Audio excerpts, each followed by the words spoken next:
بسم اللہ الرحمن الرحیم۔ جاپان کے دارالحکومت ٹوکیو میں ایک شخص ٹیکسی میں سوار ہوا۔ زبان نہ آنے کی وجہ سے زیادہ بات تو نہ کر سکا، بس اس انسٹیٹیوٹ کا نام لیا جہاں اسے جانا تھا۔ ٹیکسی ڈرائیور سمجھ گیا، اس نے سر جھکایا اور مسافر کو دروازہ کھول کر بٹھایا۔ اس طرح بٹھانا ان کا کلچر ہے۔ سفر کا آغاز ہوا تو ٹیکسی ڈرائیور نے میٹر آن کیا، تھوڑی دیر کے بعد بند کر دیا اور پھر تھوڑی دیر بعد دوبارہ آن کیا۔ مسافر حیران تھا مگر زبان نہ آنے کی وجہ سے چپ رہا۔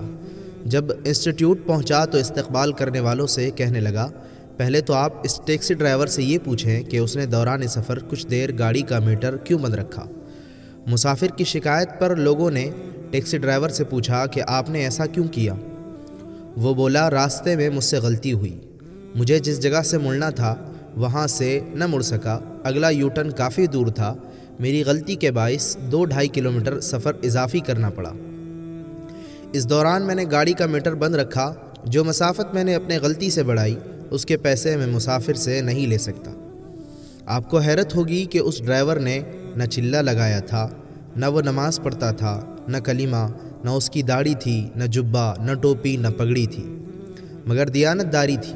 ہمارے پاس سب کچھ ہے مگر دیانت داری اور ایمانداری نہیں۔ ہم مسلمان تو ضرور ہیں مگر ہمارے پاس اسلام نہیں ہے۔